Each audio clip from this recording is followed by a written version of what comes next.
Totoo nga ang kasabihang, ang kasaysayan ay nauulit. Parang bumabalik ang Pilipinas sa kalagayang pinagsikapan nilang makaalis noon. Muling nararanasan ang pang-aapi, katiwalian, at kakulangan ng kamalayang panlipunan. Ngunit, may isang aral si Rizal na kailanman ay hindi binago ng panahon ang kanyang pinanghahawakan ng mga kabataang Pilipino. Paumanhin kung hindi na ito ang bayan na iyong ipinaglaban, ganda nito ay hindi na masinagan. Ang pagpili sa bayang ito ay pagpili sa kamatayan. Ialay man ang buhay, ngunit wag naman sana. Ina! Kay Banda Eres! Ano ba siya?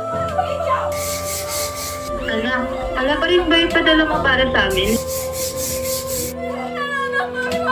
Ba't kasi hindi ka nalang umuwi ng Pilipinas?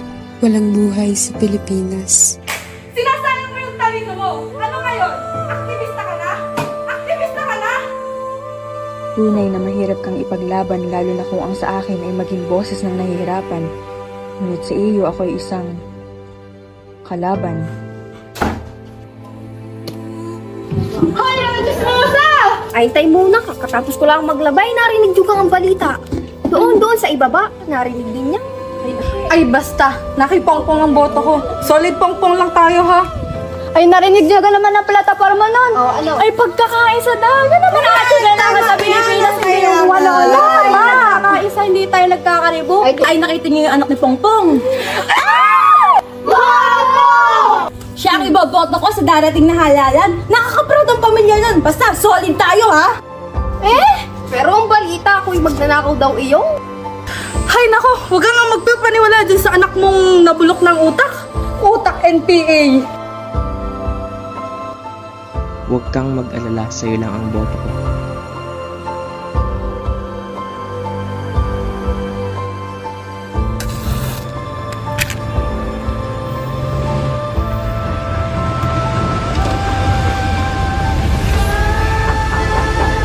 Ano po yun, Nay? Diyos ko naman, Gabriela, hindi ba sinabi ko sa'yo tumigil ka na sa pag-aaral na yan? Wala kang mapapala dyan, malaking gastos lang yan. Tsaka unahin mo pa ba yun sa mga kapatid mong gutom na? Ikaw ang panganay, obligasyon mo yan. Pilit ka ng ulo. Ito nga ba ang bayan na ipinaglaban ni Rizal? O tila, ito ang kinatatakutan niya kahahantungan ng inang bayan. Si Rizal? Oo, siya si Rizal.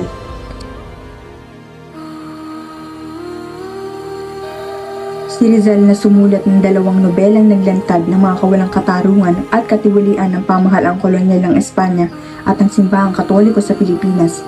Si Rizal na sumulat ng iba't ibang akdang pampanitikan na nagmulat sa diwa ng mga Pilipino at nagtaguyod ng mga reforma, karapatang pantao at edukasyon.